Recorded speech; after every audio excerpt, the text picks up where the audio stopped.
Yeah.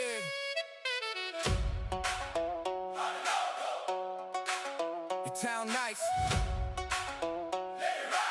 Stay in the know. Hardin County.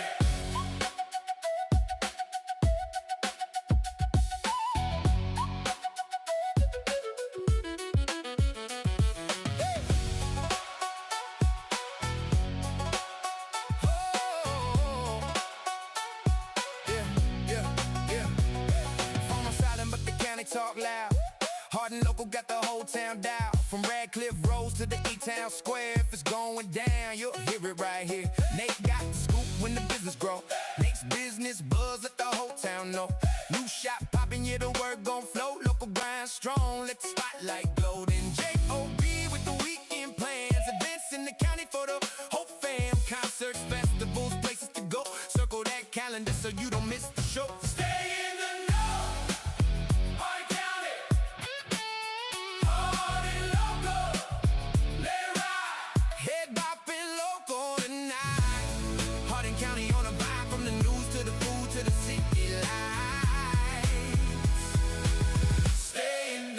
Hardin County.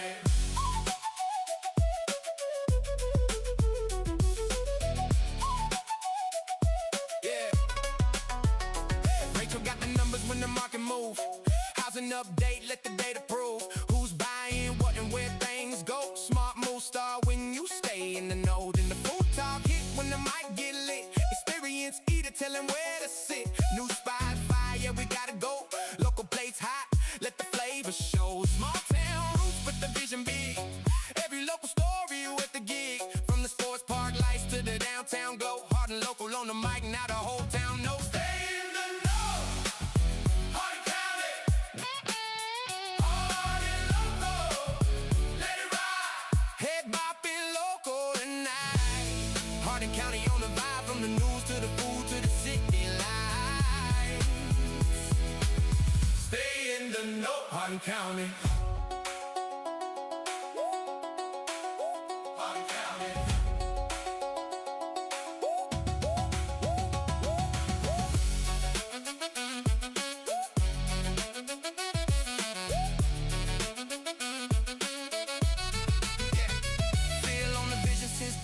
Go. Built it from nothing, now the whole town know. Found it with the plan and the mic in hand. Hardin local roots all across the land. Sky on the co-host with the guns out flex. Sleeveless every season, what you gonna expect? Keep it real, keep it loud, keep the people fed. If the shirt got sleeves, then it's left on red. From the mic to the street, from the town to the show. Hardin local on the beat, yeah, the whole county know. Real stories, real folks, every voice in the flow. Hardin County stand up. Stay in the know. Hardin County. Hardin local. Let it ride. Head bopping local tonight. Ooh, let us ride. Hardin County.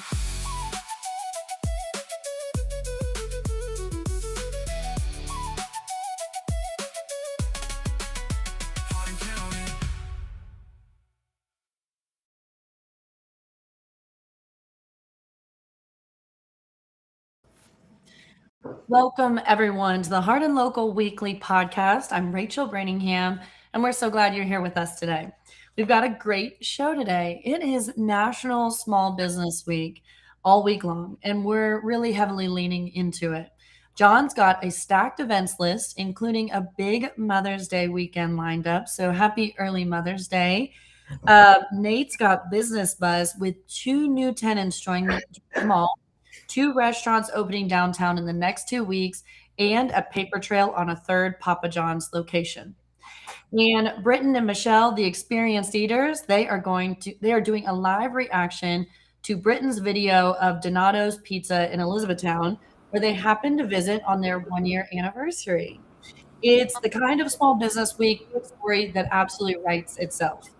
We've also got an update on our primary election interview series. We're up to 24 interviews, and we're booking through next Tuesday. Plus, the Kentucky Derby was Saturday. I hope you all won some money. And we've got a fun icebreaker on that. So stick around. Scott's going to take us through that. But first, I'd like to introduce my amazing co-hosts. I've got Phil Tall, who is the founder of Hardin Local. I've got Scott Lucas, my co-host extraordinaire.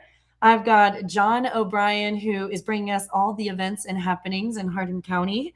I've got Nathaniel, goes by Nate Bryan, who is bringing us business news and updates. And I've got Britton and Michelle McDowell, who are our experienced eaters. And of course, I am Rachel Brainingham. I'm your host and your Hardin County housing market expert. Before we get started, I always just like to touch on where you can locate us, right? So we are available on Spotify, Apple Podcasts, iHeartRadio, and Amazon Music. So if you listen on those specific platforms, you can find us there. Of course, all of the links, there's this beautiful QR code here in the corner. And I oftentimes actually go to that site because everything that we discuss throughout our podcast in the past and also going forward, it is your one-stop shop for all of that information. So make sure you connect with us on our website. Make sure to follow us on LinkedIn. Go to our YouTube channel and subscribe. We're on TikTok, so if that's your preferred platform. And of course, if you're watching on Facebook, do us a favor and hit the follow button. We can only do what we do, and it's made possible by all of our followers that keep us showing up week after week. So we love and appreciate you guys. We enjoy what we get to do in bringing you this news. Interact with us. We want to hear your thoughts. We want to hear your questions. If you've got comments about the information that is shared, use that chat box. Phil will bring those up in real time and share them with us so that we can respond quickly to your questions or concerns.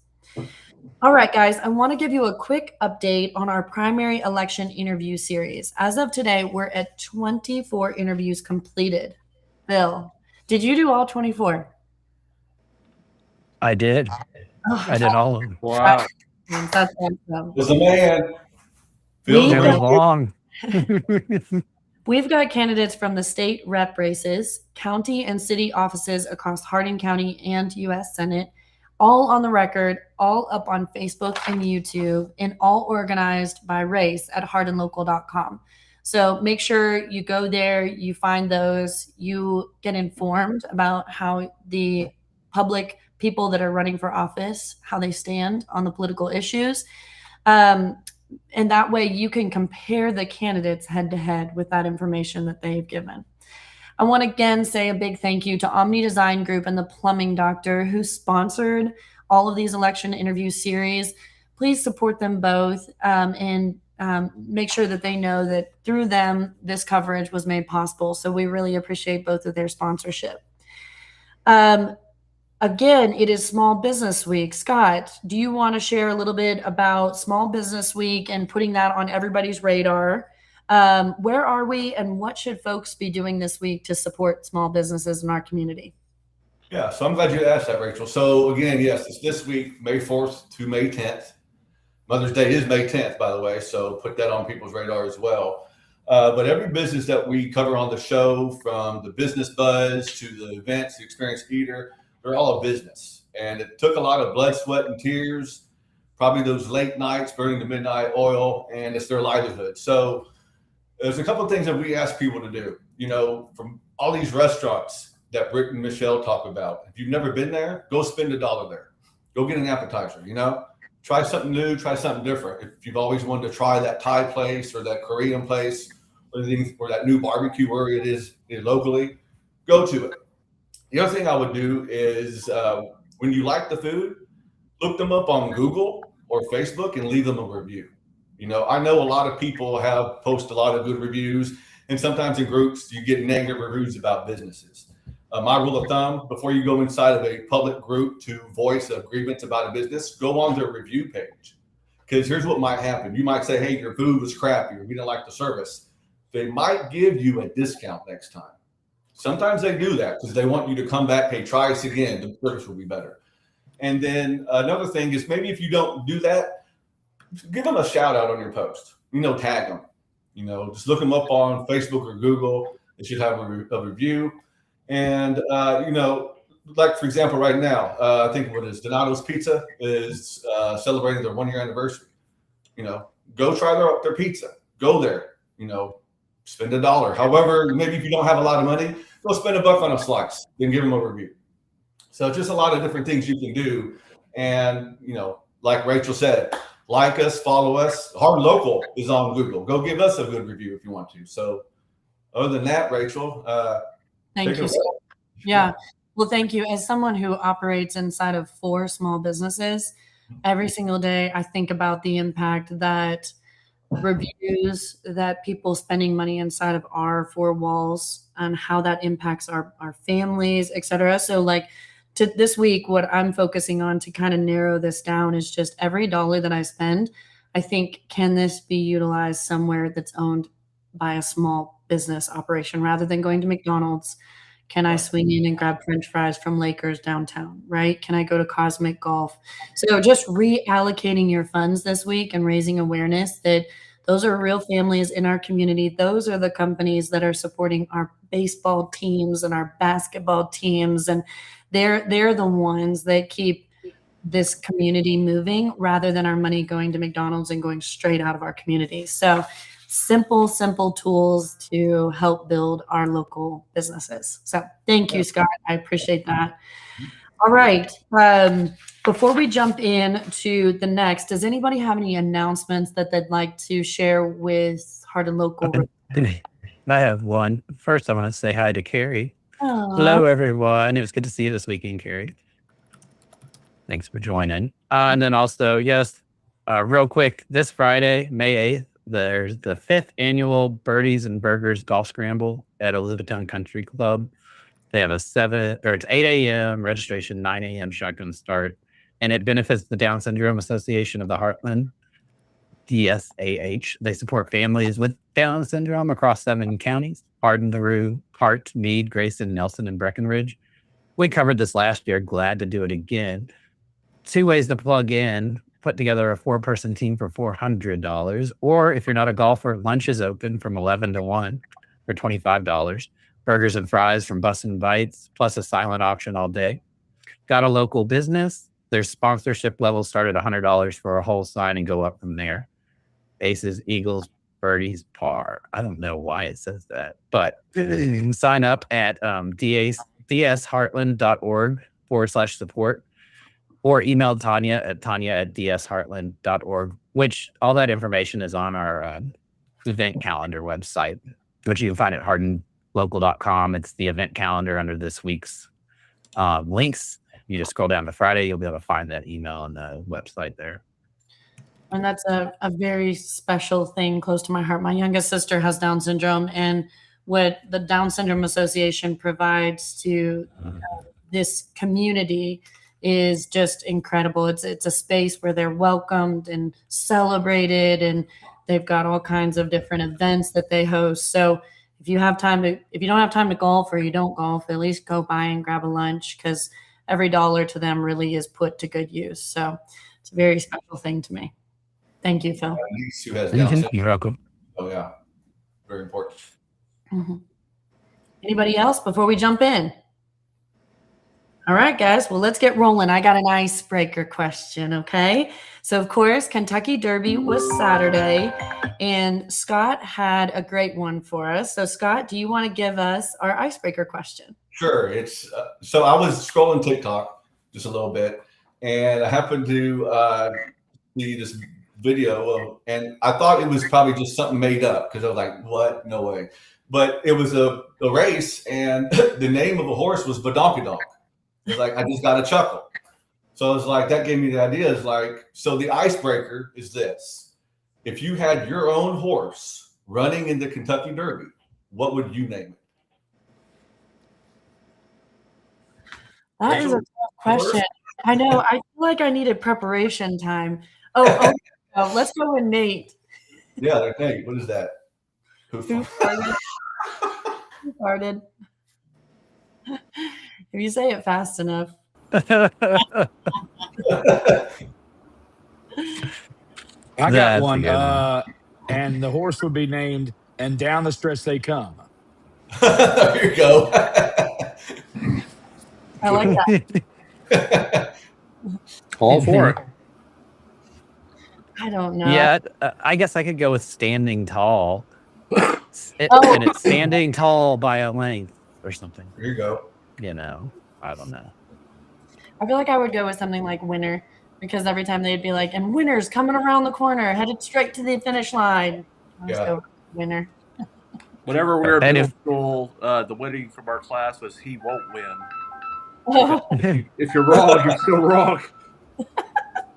Which I thought that I think Hardin. Go ahead. Sorry, Nate. No, I thought that was a great name at the time, because if he falls down or whatever, he won't win. Well, he didn't win. So if he does win, well, even better. I think for Hardin local, we could have one called Hardin Hustle. There you go. Mm-hmm. Did everybody watch the Derby race? No. Well, you should go look it up on YouTube. You talk about a very, very cool historic race where it was funny when they take off and they made it around that first bend. I glanced at my screen and I thought, man, I wonder how embarrassing it is to come in last at the Derby. And as I'm watching these last few horses, I don't know why, but they kind of caught my attention because there was 3 of them right here at the back and they were just running, pacing themselves. It wasn't until the last turn that the winner took off outside of the whole pack. They all ride the fence and there's all these horses bunched up here. I mean, and it's a clear winner. I mean, everybody knew who was going to win at that moment. And this horse from all the way in the back comes up on the outside to win. And it was cool because the jockeys that were first and second were brothers. And so he said, they interviewed him after and he said, how did it feel to beat out your brother? And he said, well, of course I want him to win, but it was my day. That's what he said. I was like, it was your day. He did really, I mean, it was just impressive. And of course, special moment with the trainer being the first female to win the Derby. Obviously, as a woman, it felt like a really cool moment, historical moment. So she understandably lost her mind and was just over the moon. So it was a pretty cool Derby. I'm not going to lie. Yeah. I'm not usually that interested, but it captivated me this year. All right, guys. Well, we would love to know what your name would be for your Derby. So drop them in the comments. We want to hear what those are, so that we can share those with you guys. So, all right. Well, we're gonna head into events with John O'Brien. John, what's going on in Hardin County this week, specifically with Mother's Day being Sunday? What's in our line? Where you gotta be? Events all week in Hardin County. Where you gotta be? Come on, turn it up, tune it, Hardin County. All right. So we've got a lot of things going on with it being Mother's Day. A couple of ongoing events that we have right now are absentee and excused voting. So if you can't make it to the primary here, May 19th, you've got a couple days this week to get those votes in. May 6th through the 8th, May 6th through the 8th, and then also May 11th through the 13th, 8 a.m. to 4:30 at the Hardin County Clerk's office. So make sure if you can't get your vote in, we've given you all the information that you need with these interviews.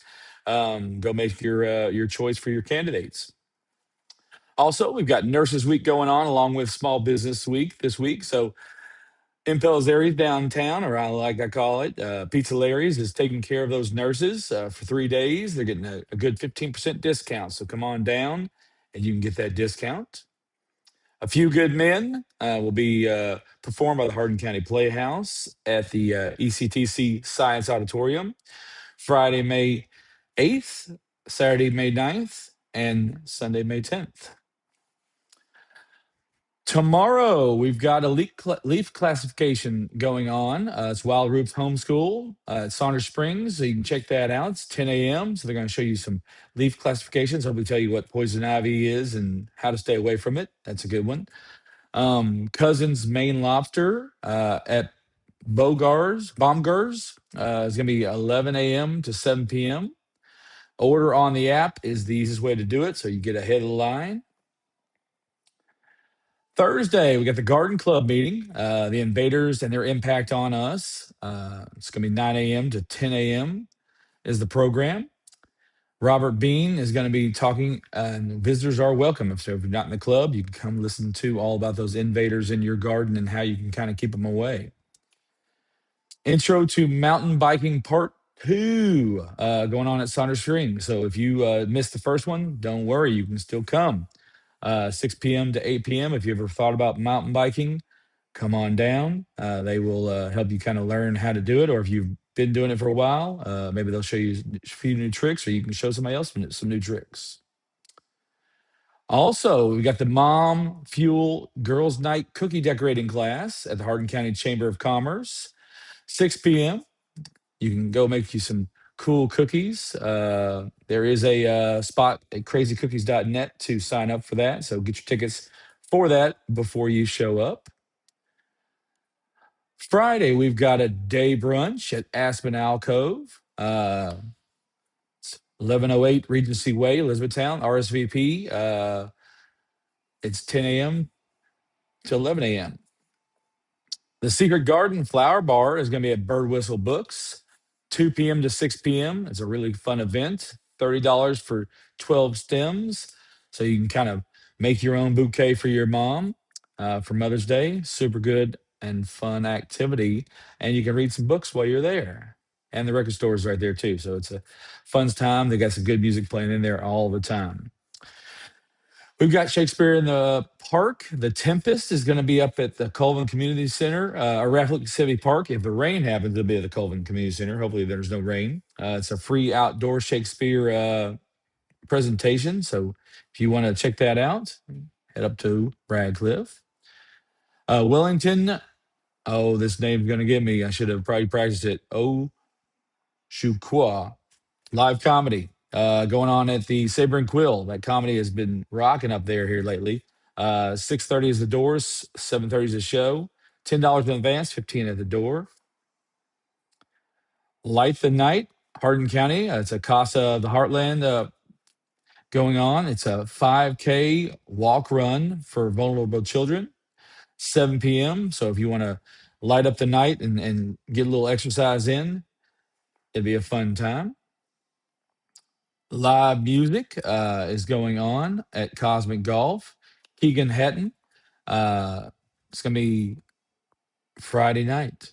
8 o'clock, I believe, is when that is going to be happening.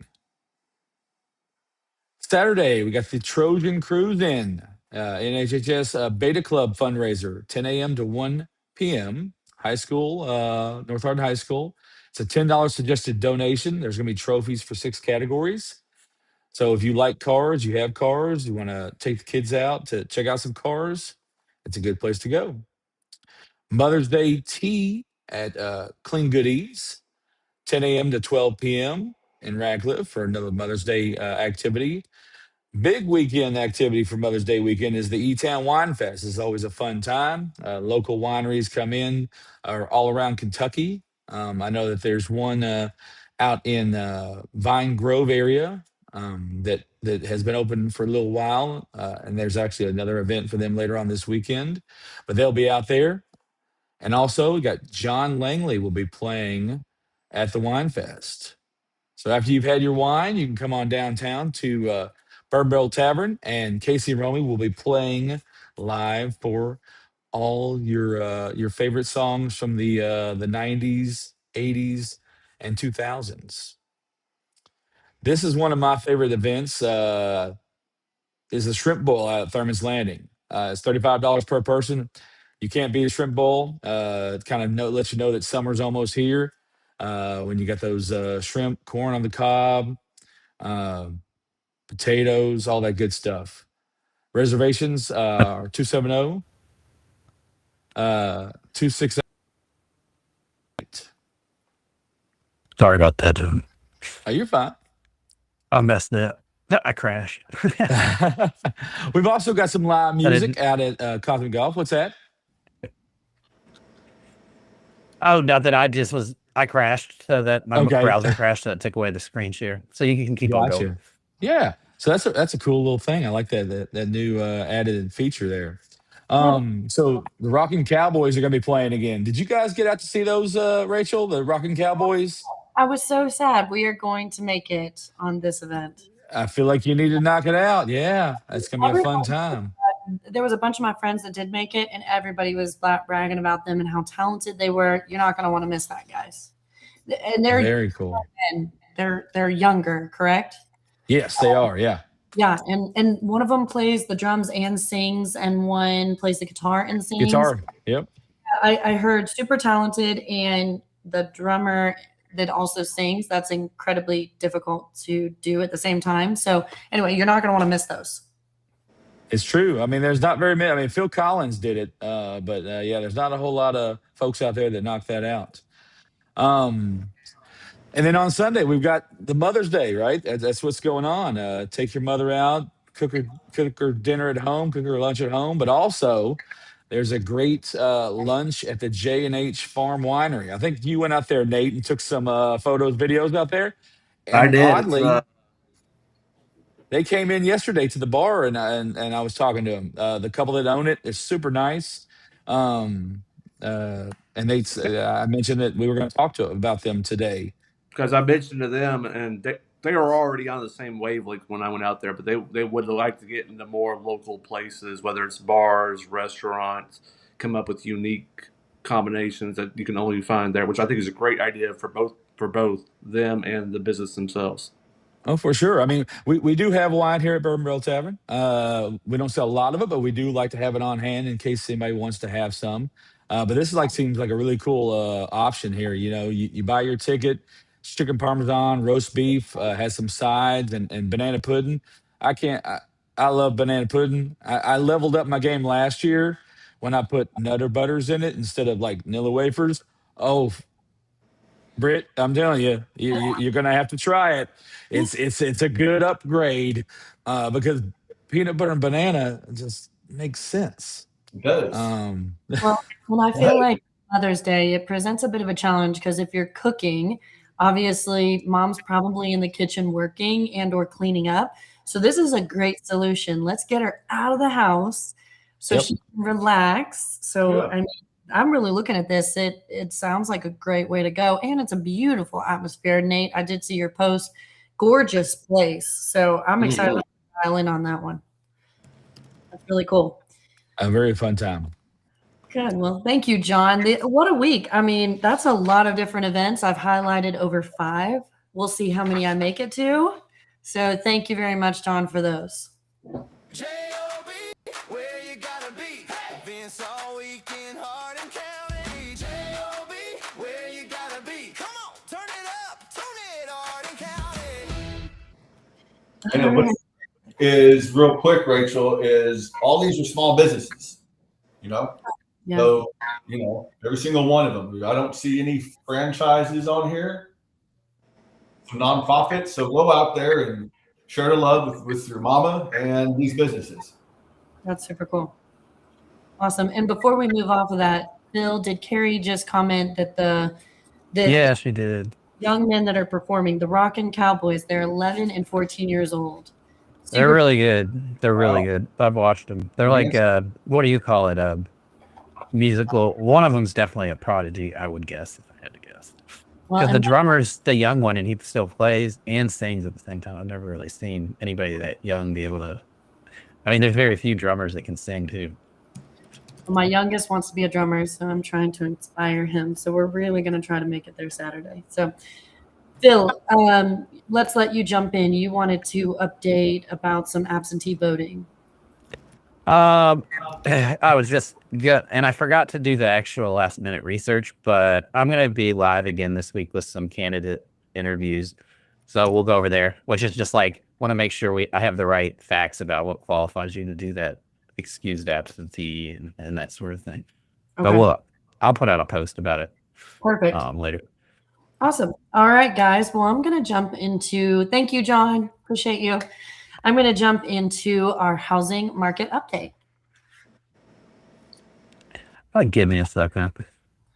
I'm almost there. When my browser crashed, it messed everything up.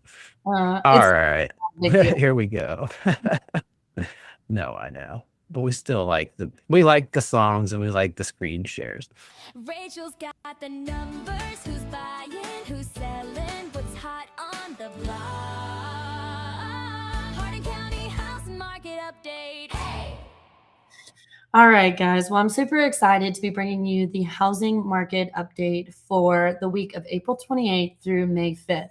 So it was interesting. I jumped on a phone call with a gentleman the other day, and we were talking through the market, and I started to go over average days on market, what the housing market was doing here locally. And he said, no, no, no.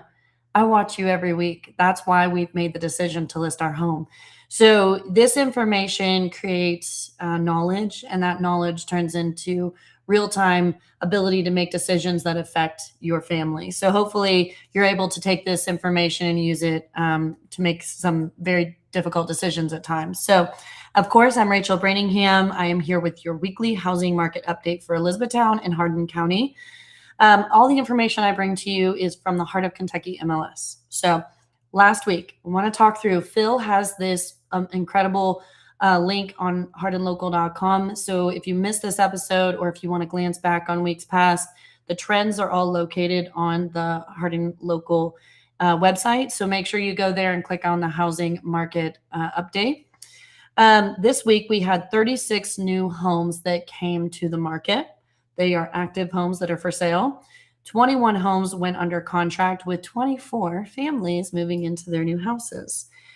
At first, we did see a dip in contracts this week compared to recent momentum. And when I talk dip, I mean minuscule dip.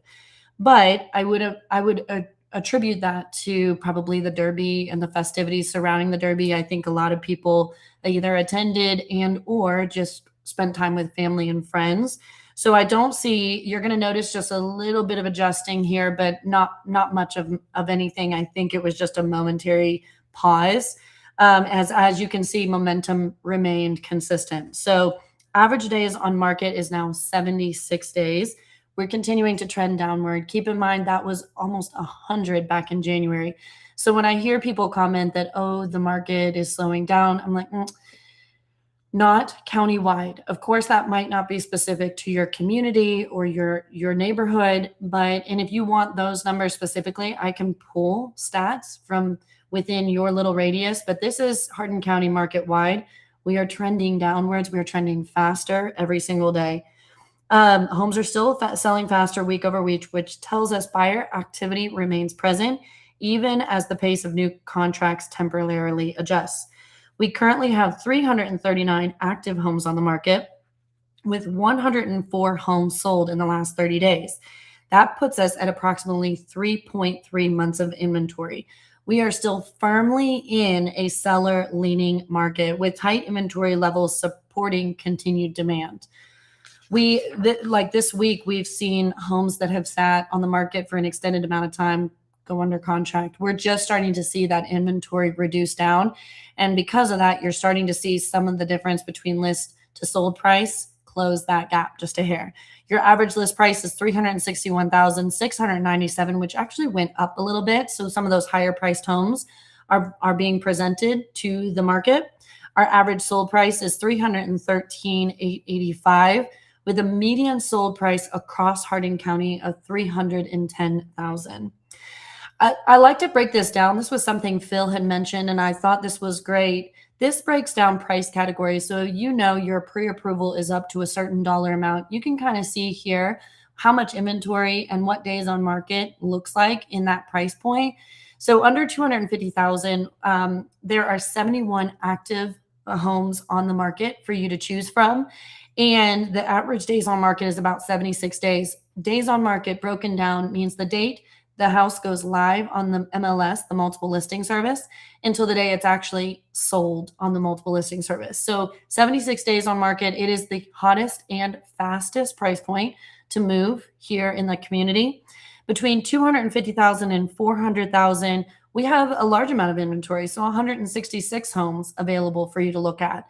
So lots to choose from depending on what you're searching for. The days on market there is a little bit higher, as to be expected, with about 84 days on market. I thought this was surprising. Over 400,000. This is to include all the way up to the million range. Okay. Those are 106 active homes with 79 days on market. You would expect that those days on market would probably be considerably higher. Surprisingly, it's not. I think we have a lot of buyers in that category that are searching for those higher amenity homes. And then what I consider luxury, which is 800,000 and above, there's only 13 homes on the market in that category. And the days on market is 122 days. As you can imagine, it's a much smaller buyer pool. There's just not as many people searching in that higher price point.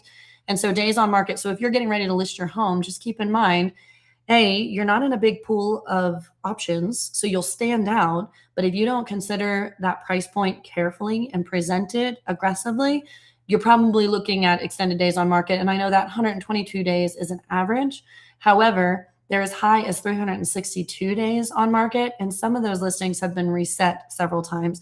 So that's actually not a really fair picture of what your time on the market actually could look like. So just keep that in mind. If you're a luxury level home, you need someone who understands that market and can present it professionally.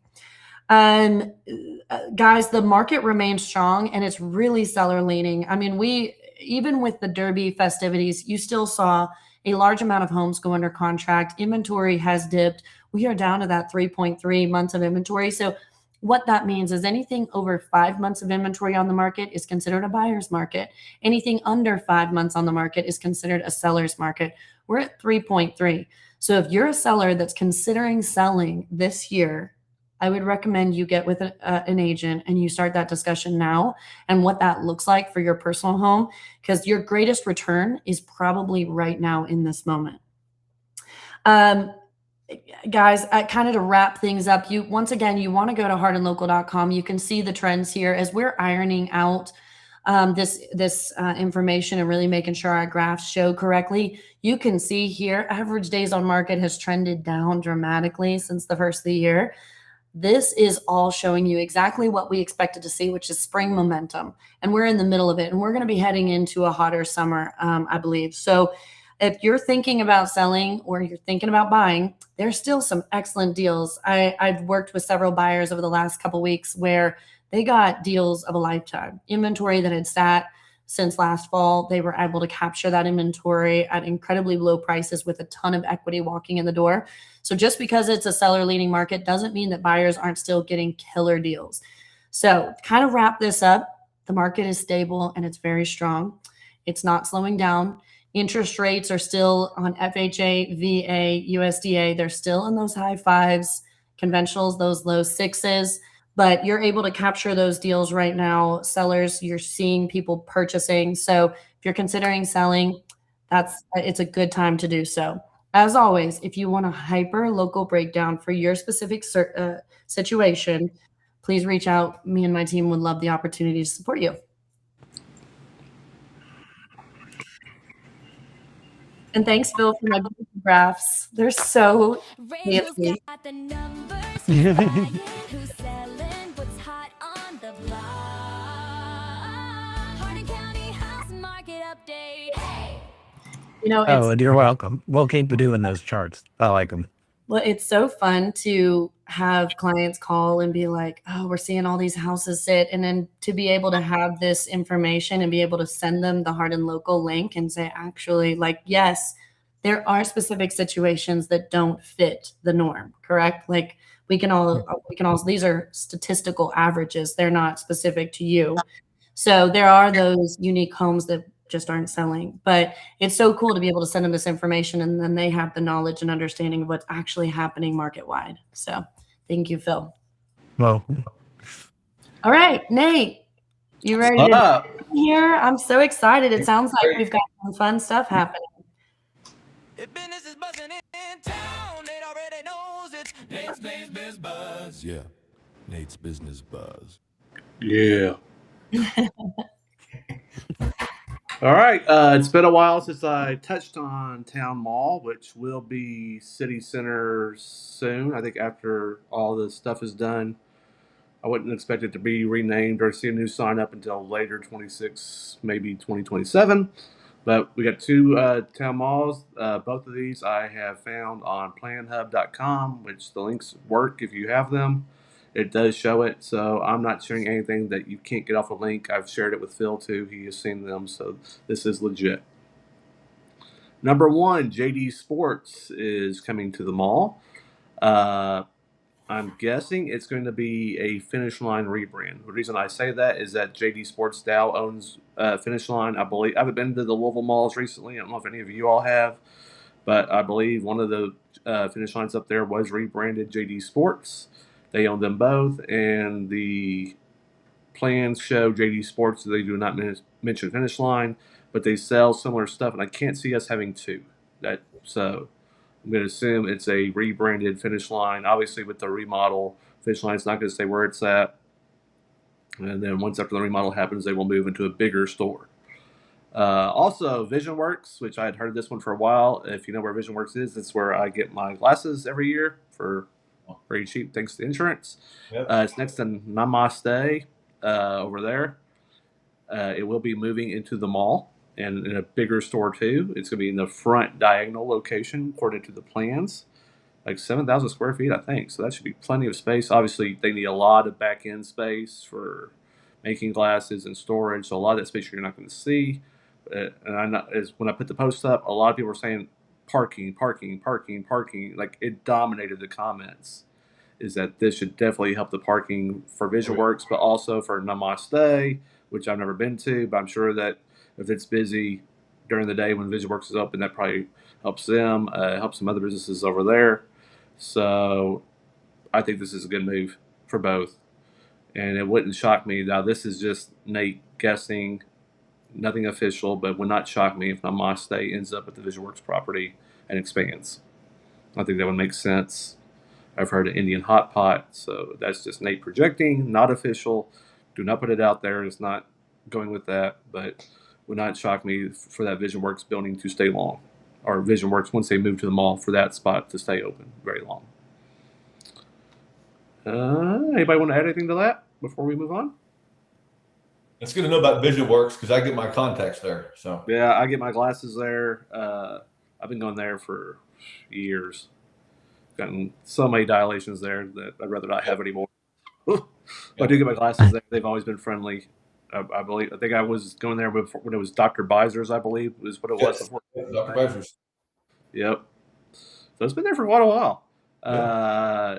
By the end of May, we should have 2 more restaurants in Hardin County. And speaking of, Brenton has a huge small business and restaurant knowledge. Scott being small businesses. These are both small businesses. The first one is 109 North Mulberry. So if you can't guess where it's going to be, I have no respect for you. It's 109 North Mulberry. It's the name. Whenever she told me the name, I was like, well, that makes sense. It's 109 North Mulberry, German American Cafe, downtown. Basically, it's around the corner from the new prom store. And it's also across from the Hardin County History Museum. It's known as the brick building, the block building where, John, I'm sure you saw a show there, but what it used to be, the Backstage Cafe, I think is what it was called. In that building. It's been a Coke thing. It's been Black Sheep General Store. I think that's where Sweet Retreat started, if I'm not mistaken. So it's been several things. That's where they're going. Janine Washel, who follows me, she says they've picked the menu. They will finalize it soon. And they do hope to be open in the next 2 weeks downtown. There will be a soft opening and then a grand opening. If they have the grand opening on May 15th to 18th, I will not be happy because I will be in Florida. So, Sabor Cubano in Radcliffe, up in Scott's neighborhood, they are remodeling. I believe it was the Fed Up Barbecue is where they're going. I'm sure you and Scott and Brent know a little bit more about that location. I haven't been up there in a while. They do hope to be open in the next few weeks as well. They have a very popular food truck. I believe they were at the food truck festival, weren't they? Brent's thinking this said, so you must have tried something. But people talk about, hey, we don't have any different types of restaurants. We have too many chains. Well, this is a German place and a Cuban, Puerto Rican place. So that's great for the market to have more options, more opportunities, more jobs. So those 2 will be opening pretty soon. I'm going to briefly touch on pizza before Brenton touches on more pizza.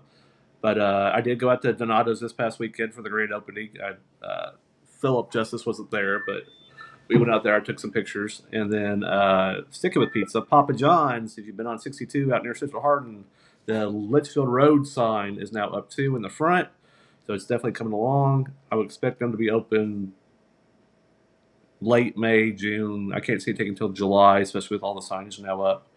But obviously that gives that part of downtown, Central Hardin, the factories, White Mills, Cecilia, Stevensburg, more of an option for food delivery out there. Or if you want to pick it up, just go pick it up. I grew up doing that in Glendale. And a double Wawa update. 2 Wawa for the price of 1. People have been concerned about Wawa at Radcliffe. You drive by there all the time. It's at the corner of Dixie and Vine Street, across from that 5-Star and Walgreens over there. People say, "Hey, I see nothing moving." Well, it's in the planning stages now. Again, Plan Hub it's showing it, so they will be moving soon. If you've driven by the E-Town one, the signage is now up. I haven't taken a picture of it. Somebody else posted it. I got beat. That's okay. I'll take the loss. I'm fine with that. But the Wawa signs are now up on the E-Town location, which is at Cool Springs, across from Produce, across from Lee Jalisco. They will be opening this summer too. I'd heard June, July, August for them, but with the signage up, that means that it should be coming soon. So I had heard that usually the way that the Wawa people have been doing in Kentucky is they focus on one location, kind of get it going, and then move on to another one. Instead, try to do 2, 3, 4 at one time. So that's why Radcliffe just kind of sat there for a little while. But once that Wawa and E-Town started going up, they went up quick. So I think I can see the Radcliffe Wawa being open this year as well. Nice. That's all I got. Well, thank Yeah. you. What Sorry. oh, you're good. All of these different, the 2 businesses relocating to the mall. What do you feel that tells us about the mall's traction right now? I mean, the 2 big name brand tenants are relocating there. Oh, I think it's huge. Plus, you've got Malibu Jackson isn't even 2 years old yet. I think it's barely 1. I don't think they would have come if they didn't know what was happening with the mall. We've got Home Goods coming. That's going to be on the right side. You've got Sierra coming in, and I think a lot of outdoors people will be excited about Sierra. So the fact that it's okay, no, we've got nothing new.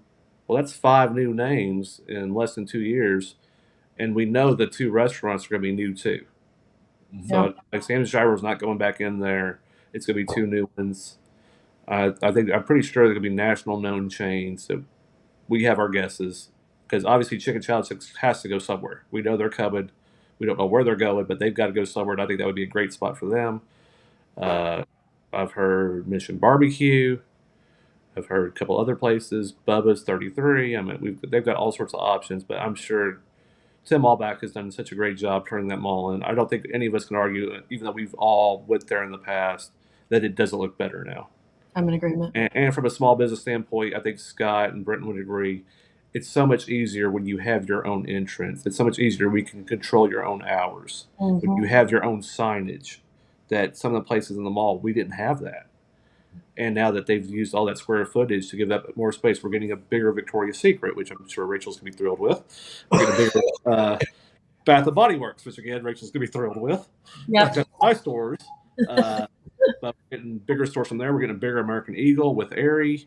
So for the people that say, "Oh, okay, I can't walk in the rain anymore," it just irks me, because you have a local person, and we know Tim Allbach has done a lot for this community, who has spent this much money. But he has spent 8 figures. Yep. We would all love to have 8 figures. I mean, you could buy all of us. I don't think we're touching that. To turn this thing around, when a lot of other companies just left us to die, basically. Yep. So I am happy. I'm excited. I'm thrilled for what the mall does, and the fact that you're able to get more. I think, like people said, if you read the comments, Vision Works needed better parking, and the way it was, you couldn't fix that. There's nothing you could do to fix that, short of Namaste or somebody else leaving. But still, it's the same amount of parking spots. You're just taking them. You're not creating more. The mall gives you so much more opportunity that way. Well, and it was always packed when I'd take my boys there for their stuff, so it was always busy. Phil, One you thing got. Sorry, Rachel, go ahead. You're good. I keep talking over you, Scott. What'd you say? See, we're live. That's what happens. No, But what I was curious. Let me grab mine first. So being Small Business Week, it's pretty cool. Another 2 restaurants are opening. But candidly, what's your read on whether downtown E-Town can support a German American spot and Radcliffe a Cuban spot? I love both those genres. Is the appetite there, do you think? Oh, I think so. Just because we really don't have that. Like, they're not entering. It's not like and not all people have their favorite Mexican restaurants. but they're not entering a very crowded market. It's not like there's 10 other Mexican restaurants here or trying to make it as a pizza place where the one out by Central Hardin didn't work out very well. It's a different market. It's a different niche. People have complained for years, hey, we don't have anything German. We don't have anything. It's always American chain, American burgers, chicken, fish. Is it my wheelhouse for food? No, but I'm not a foodie either. Like I couldn't be like Brett and Rachel and judge 30 food trucks in one day because if it's not burger or chicken, I'm probably not going to eat it. So, unless it's a dessert, then I'll change my mind. But for a lot of people, you don't have this, and we have a very, especially like Scott and Brett know, the Radcliffe market especially is a little bit more diverse than the Eton market is. Like you have all sorts of. I don't think I'm jumping the gun when I say that. So I think it's going to do well. They're very well respected. Janine is a respected cook and baker. She's been on the Louisville TV station. She's written a book. She's done a podcast. I mean, she's very. I mean, and she's put the time into this. Like this wasn't her rushing it. They did put time and effort. Is this going to work? Is this going to work? Can these people make this? Because if not, I'm not going to do it. Like if she doesn't trust her team to be able to make everything that she wants, it's not going to happen. And I think it's not, and they're not trying to fill neither one's a huge spot. Like they're not trying to seat 200 people at a time with 10 waitresses or whatever. That's not what these are. So I think, I see them being successful. Well, I drive all the way to Louisville for Cuban food quite frequently. So I'm super excited about a Cuban spot. I love Cuban food. So I hope that they both are successful and make it. Scott, did you have a question for Nate? My only question is when we're talking about pizza, because I like pizza. I don't like pineapple on pizza, but it's okay. We're the same. You have these multiple pizza locations. The only thing that I can think of is saturation, because how many other pizza places do we need? But that's not knocking anybody. It's just part of a small business. You want to enter a market where it's not saturated. So it's always just something to keep in the back of your mind sometimes. The saturation with Papa John's, I know I'm dating myself with gray hair here, but back in the 2000s, I worked at Blimpies when we used to have one next to Papa John's, and I was told it was one of the busiest Papa John's in the country. Like they stayed busy. And then I think once we got the second one, it helped out with the Radcliffe because the other one at Radcliffe, that's a little bit up Dixie. I mean, Brett, how far do you think the Papa John's and Radcliffe are apart from the one from John Hardin to the one you get to Dixie? Probably 8 miles. Yeah, but that traffic wise, that could be a bit of a time. Well, but the thing with the Papa John's is that the determinant on the distance for Papa John's is strictly where it's their delivery radius. Right. And so that Papa John's will actually service parts of Vine Grove, whereas the one in Radcliffe only takes care of Radcliffe. But when it comes to saturation, I've kind of got an old school thought about this is that if I'm going to a town and I see 10, I'm going to open a restaurant and I see 10 Mexican restaurants, you know what I'm probably going to open? Mexican restaurant, because I've only got to be better. I've got to be better than 5 to make it. That's fair. Because that's obviously what the demand is. And so, I do have the folks that are coming in with the German and the Cuban. They have niches. That's a high demand. So that's smart. But also in the back of my mind, I'm sitting there thinking about, well, why have those niches not been filled already? Because maybe the demand hasn't been there for that. But at least the folks with the Cuban truck, they've got some market. They've got some market analysis. They know what they have that's popular. They know how much they've made. They know how many sandwiches. They know a lot of data, and we're able to go to a place to do that. In downtown E-Town has seen a lot of restaurants kind of come and go, and I don't know why. I don't know if it's the rent. I don't know if it's the difficulty in parking access. But it's a lot more challenging for a place that seems to be such a focal point. It's a lot more. It seems like a lot of restaurants and a lot of things have challenges and have struggled there. And I'm going to guess rent's probably number 1, and then parking and access is number 2. And I think number 3 is if you're going to do it, you better do it right. Because we have lots of coffee shops, but Vibe thrives. We have lots of pizza places, and Pellizzeri's does great. We have people that serve burgers. John and I love our street kitchen, and then JR Neighbors has been there for several years now. So I think if you do it and do it right, people will go to you. But you think, okay, I just have food. I'm a small business. You have to support me. We have options. Like we have tons of options. So if you're going to do it, and Deucers is another one. You could go get ice cream. You could go get something at McDonald's. You could get a Frosty at Wendy's. You could go get a shake somewhere else. But Deucers is Deucers. And I think that when they come to Southside, it's going to be the same thing. The Dreamery's the Dreamery. I mean, they've built up that respect. The Chocolate Lab in Radcliffe does incredibly well, and I like them. There's another small business. So I think if you're going to do it right, and you have good signage and good workers and friendly and good prices, and Brett being a restaurant guy, there's a lot of combinations that go into that. If you do it and do it right, you can succeed. But some of the places, like I remember the bagel place that was in downtown E-Town, like they changed their menu so often, I didn't even know what they were. I was like, oh, they're doing this now. Okay. It's not like they gave them any consistency or continuity. Well, awesome. Well, lots of growth here, guys, and good discussion. Yeah. Yeah. Business buzz. Although I'm excited, I do gotta go, but Brett, I'm excited you got to go out to Donato's, so I'll have to watch that one later. Same. Heading out, guys and lady. See y'all later. Guys, see you later.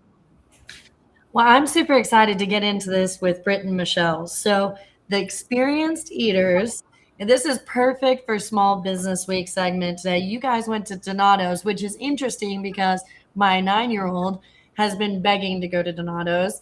We went to Buffalo Wild Wings, and he was like, Mom, we got to go to Donato's.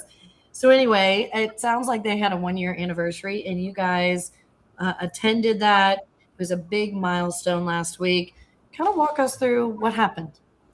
Well, one thing I want to throw out there real quick, we were talking about small businesses and chains earlier. There's a difference between a franchise and a chain where, the owner is in there working daily. Like, in Radcliffe, 2 of our most successful favorite places to go, well, I say, well, they're high up there, are chains. And it's Subway and it's Lee's Famous Chicken. But if you look at Lee's Famous Chicken and Subway, and the Subway has changed recently, but until about 2-3 years ago, Subway was synonymous with a guy named Barry Saylor because he owned both the Subways, and Barry was in his stores working every day. And with Lee's Famous Chicken, same thing. Kim Dennis, the owner, is in there every day working. And so, that was one of the things about Donato's that I was really excited about, that it's not just a pizza chain or not just a pizza store, because, the owner is in there on a daily basis working, and so I went by on Friday for their 1-year anniversary, and and it was supposed to be from 4 to 6. Well, I got there at 2. I just wanted to be a little early, see what was going on. Philip was there, Philip Justice, the owner, and I got to spend some quality time with him. We got to visit, and so everything I tried was based on his recommendation. I said, I said, I'm going to do a review. You tell me what we need to get. And, but he has made a significant investment in E-Town, in his store, in his business. And that's not even, including the amount of that's just the financial side of it, but also the timing from a standpoint is he lives an hour away, commutes to E-Town every day, comes in and works in his store, which is something that I just admire. Because it's serious effort. It's serious effort because, we live a mile from the red brick, and I do everything I can to stay away from here. That's too far. I don't feel like going up there today. You're pretty dedicated to drive an hour to your business every single day. You have to love what you do. Yeah, exactly. And, so, and the other thing I think that when you have, a lot of times people want to have franchises because it's a good investment or it's a cash flow opportunity. But it says the other thing is when you have the owner working in that business every day, the level of growth and the way the store performs and the improvement of things is there because they're there every day managing their resources and they're going to, and if they make it and they survive, it's because they're adapting and they're growing and they're learning how to improve on a daily and weekly basis. Awesome. Nobody takes care of your business like you. Yep, that's like nobody watches your kids like you do. That restaurant's that business is a baby. Yeah, for sure. Are y'all ready for this video? Yeah, I'm dying to see it. Let's go. Now, Michelle got carryout. She didn't get to go with me, so she kind of got secondhand. Yeah, he brought me back some great hot honey pizza, man, and it was pretty darn tasty, man. It was good. I like it. Mm-hmm. Yeah, I'm curious to All see right. video as well. All right, let's do it. Hey guys, Experienced Eater here.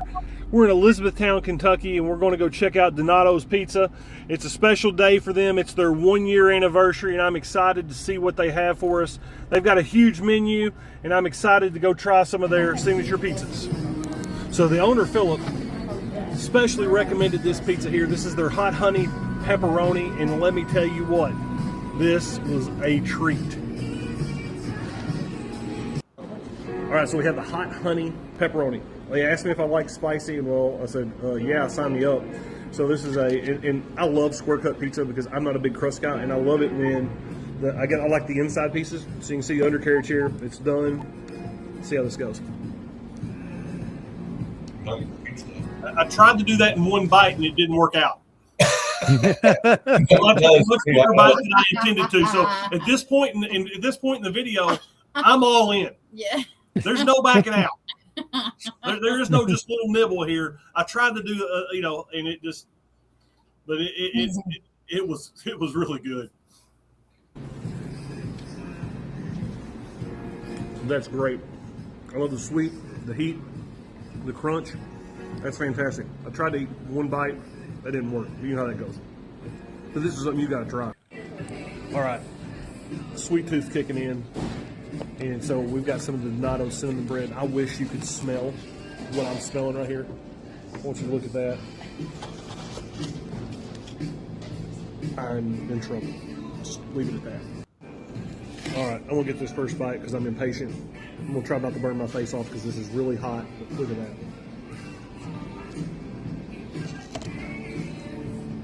It's light, it's crispy, it's sweet. That's fantastic. You got to get some of that. Do you think that cinnamon toast bread does it on the dessert pizza chain lane? Pardon? Do you think that cinnamon bread does it own like the dessert award for pizza chain lane? You know, like, Yeah. is it the best pizza chain cinnamon bread you've ever had? It was up there. There's one other one that's pretty good too. And but I really liked it down there. They have another one that they do the same type of dessert bread, but it has Oreo on it. It's cookies and cream to go with that. I didn't try that, and but yeah, the cinnamon bread's good. I really liked it. It had a good crisp, and you could tell there was butter in the pan when they did it. You know, kind of like how Pizza Hut pan pizza has that, just that even crisp on the bottom. The same way to go with it. And was very pleased with it. I was pleasantly surprised with the whole experience. All right. We can finish this real quick. 20 more seconds. Hey guys, just finished at Donato's Pizza here in Elizabethtown, Kentucky, and let me tell you something. That pepperoni hot honey pizza was fantastic. I don't know if that's exactly what it's called, but it was spicy, it was crispy, it was sweet. I really enjoyed it. The cinnamon sticks, off the chart. If you get a chance, you need to go check out Donato's and the owner, Philip Justice. These guys are cranking it out. They're doing some good things, and I think it's an experience you've got to have. We'll see y'all later. Now, as my wife was saying, as I was trying to finish up there, one of the things is, when you're looking at business, they're in a very busy part of town, but it's a hard part of town to access. And so, that's a challenge. I think, Buffalo Wild, whoever designed the Academy and the other store, I don't say their name, designed that parking lot, and then all of that together. Somebody just didn't have flow in mind. But he's in a tough spot to get there. But they do a really good job. He and Philip and I talked about some of the growing pains they had in their first year. As far as like following franchise recommendations versus what really works, versus what they've had to do, and it's exciting to see his growth and the success that they've had, and I think that they're definitely on the upswing, and having to overcome some challenges too, because in the restaurant industry, finding employees is difficult. People that'll work and care about it like you do. He's kind of got he's in a visible location. It's just a little hard to get to. I think K-Pot kind of falls that whole K-Pot, Panda Express, that whole area is difficult to get to. You kind of have to be intentional about going there. Yeah. You have to think about whether you're going to come around from one end or it's like you can't get there from here. You got to go past them and go to the big intersection, or you got to go on Dixie and come around from behind. So just takes a little effort, but worth it. Yeah. And very very excited to see how they do in their second year here in Elizabethtown with that. Now I don't know, have any of y'all ever eaten at another Donato's, or have you ever had that? Have y'all ever had that? The menu is really big. There's a lot of things, and that's the bad part about when I go and I do a review and I'm by myself, is I can't, I can't end up with usually we take a group of 3 or 4, so we end up with 3 or 4 or 5 things, and we can, kind of spread the love around a little bit. And that's another thing too, Rachel. If you ever want to go with us to do a review, that's fine, but you have to understand it's family style. Everybody's plate's free game, and that hey, here, try this. I actually love that. Excuse me, my allergies are terrible. I love that approach. Like, I'm all about, like, here you have a little bit of mine, I'll have a little bit of yours, because it lets you try other options. So well, we have friends that aren't that way. Like we went out with some friends and said, "Hey, you want to try this?" And it was like they were like completely like creeped out by it. I'm here. You can have a bite of mine. I'll have a bite of yours. You got to use clean forks for sure. Yeah, sure. Well, I just wanted to say, first year anniversary for a franchise in this market. It's genuinely a milestone. I'm super excited for them. I'm so glad they've continued to make it, because I know my boys are dying to go. So we're going to make that happen this week. From your seat as a food expert, what's Donato's doing well that the chains that don't survive miss? Well, I think that definitely the thing they do well is that their ownership and their leadership is in the building a lot. Often, I know he's out of town this week for training. He told me that he was going to be out, but he's in the building. He cares. He wants to be successful, and in that, I think that's the drive. I mean, you have somebody that has got it. They have skin in the game, and they're listening to the people around them. They're following the plan, but then they're also going above and beyond in doing that. And I think also when you're an owner or you're the leader of a business, and Rachel, you've been in corporate, you understand that as a trainer and stuff. You don't understand how much of your attitude in the way that you work and your work ethic, you don't understand how much of that affects your team, because they look to you, and they often, whether they admit it or not, they will emulate you. Yep. And so if you're going above and beyond, more than likely you're going to find people that'll go above and beyond. And if they won't, they don't last long, and they work themselves out of the equation. And so I think that's one of the things that Philip and his team are doing really well is they strive to be better every day. They make database decisions, and they really sincerely care about what they're doing. That's awesome. Awesome. Phil, Scott, did you have things you wanted to add? I think I had one. Just though, I was just kind of curious if you think is it, because I can only think of like the Donatas, and then another brand that comes to mind that has like actual franchise owned, where the owner's like pretty, they're strict. Like Chick-fil-A is kind of like that. Is that like a similar model that they're using there at Donato's? I'm not sure exactly. Chick-fil-A, that model, the Chick-fil-A owns the store. They own it. And I think in the Donato's model, based on what he had to invest in his build out and everything else like that, I think he bought the rights in the franchise. And I think and he has a little more control that goes with it. But they have franchising fairs, and there's good and bad to that. Some people see a low franchise fee and they're like, oh well, I can make more money, but then there's not. They don't have the support. They don't have some of the things that go with it. So if you're going to be a business owner, and that's one of the things that you want to do, you want to really look at all that and take into consideration. I know a friend of mine that he's in the process of franchising a burger chain, and I sat down and looked at it and started seeing a lot of the cost. Like, you have requirements. You have to buy your paper products from him. There's things that you have to buy from the home office that are more expensive than what you can go get somewhere else. But that's a way that they build profit centers into that along those lines. And so every franchise is different. Yeah, and every one of them that's really successful. There are countless models that work out there. Some of them control who you can buy your food from. I mean, there's just a lot that goes into it. Cool. Scott? Yeah, and one thing I had is, I'm going to play devil's advocate for a moment with franchises. It's still a local business that maybe the owner's not local, like you say, but you got employees there that are local. So when you're touching back on what you said earlier about the difference, how do you see the difference between a franchise and, if it still counts for shopping local? Well, I think that's a great question, and I say that because we see that a lot in our small businesses. We kind of look at red brick cottage versus big box, for example. Right. Mm-hmm. And those are there, and a lot of times, let's be perfectly honest, in the market that we're in today, the consumer is driven by cost and convenience. Mm-hmm. That is the driving factor for that. And very few people, loyalty is at an all-time low. They'll drive across town to save a nickel on something instead of paying, or they go and ask their friend that has a business for a discount instead of it. And so, the chain model, I won't say franchisee, but I'll say the chain model provides so much buying power and provides so much just retail power that it does make it hard for those little places to survive. But that's why when you have a business and you're in it daily, your relationships are so important, because that relationship is how you're going to build that loyalty.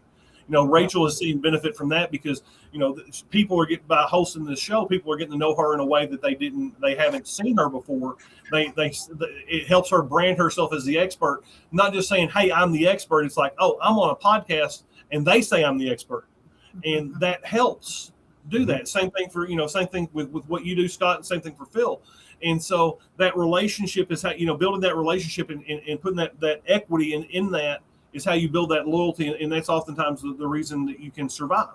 Now, let's go back to the franchise model, for example, here in Radcliffe, Scott, something very easy. We have 2 fried chicken places. We have KFC and we have Lee's. I can tell you the number of times in 10 years that we've eaten at KFC, and it's been like once or twice. One, we had a really bad experience, and then we went back because they had some promotional thing we wanted to try. But we got done, and we felt a little guilty because we didn't eat it. We got fried chicken, but we didn't support our friend who shops with us, who we do stuff with, and do that. And so, and that's where that relationship equity is so key to do that. But as consumers, we need to think about, hey, if I go talk to these people, if I go to Walmart, are they going to sponsor my kid's Little League team? Or are they, or who's going to cut that check to put their name on the back of my kid's jersey? Correct. Right. Exactly. All right. We didn't play their jingle. We got to play their jingle to close out this segment. And it's not DiGiorno, it's Donato. It's Donato. Donato. Well, and if you aren't sure where Donato Pizza is located in Elizabethtown, it's at 1511 Ring Road. That's Suite 100, right near Buffalo Wild Wings. There is what Hobby Lobby and Academy Sports. Academy Sports. Great. Thank you, Michelle. So, excuse me, they are celebrating their 1-year anniversary. Make sure you go out and support them. Thank you guys for the video. I'm getting that hot honey pizza. Like, you don't even know. My mouth is like watering. I'm so excited to try it.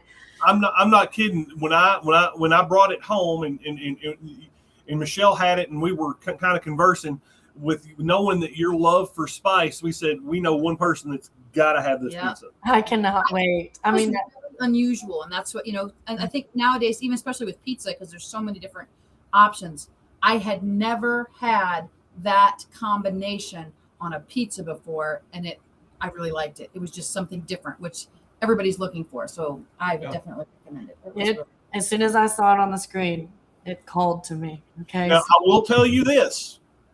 I will say this, that it was definitely, I had hot belly after having it. Oh, it's hot. And it stays with you. Good. That's exactly what I want. I want to remember that meal for a couple days. All right, guys. Well, before we wrap up, Phil, we got any comments we need to pull up on the screen, or we covered them all? Joby said, and I think our system didn't show it. Hand pink waving, It's I think a he was wave. excited about the food. Yeah, it's a wave. And Eddie Wheeler said, Donnie, I can't say it, is awesome. And I think that's about it. I also wanted to remind everybody that I am interviewing one of those primary election interviews. I realized I have one today at 4, so I'll be live at 4 with Josh Calloway. He's actually a state rep of District 10, and he's running for re-election, so he'll be on at 4 o'clock. Great. Awesome. You won't want to miss that. Make sure you tune in and watch that interview. Any shout outs that we need to mention prior to heading into the closing? It is Mother's Day weekend this weekend, so please, please, please don't forget about that. Super important. And don't be at Walgreens Yeah. on Sunday afternoon before you go to show up at Mom's house. yeah, I mean, Red Brick Cottage, we have gift certificates. We have great options for gifts. And I just ask people to please shop small, shop local. It is Small Business Week. I just did a post up on my page about it. Shop and support small local businesses before there's none of us left here, and then you'll be really sorry. So please support small. Don't forget your mom. Support her too. And I hope everybody has a great weekend with their families. Love it. Thank you so much, Michelle. I couldn't agree more. Moms do so much for all of us, and they tirelessly serve us. So make sure to remember your mama this weekend. All right, guys. Well, here's how you can stay connected with us here at Hardin Local. Of course, everything we've discussed today is available on hardinlocal.com. You're going to want to go there. You're going to want to click on the events that we've discussed today, the housing market update. We're working on a page for Nate Bryan that'll have the business news updates. That'll be coming soon. So make sure you click on hardinlocal.com, follow us there. Of course, Spotify, Apple Podcasts, Amazon Music, and iHeartRadio. Make sure to follow us on your favorite platform, and please tell a friend.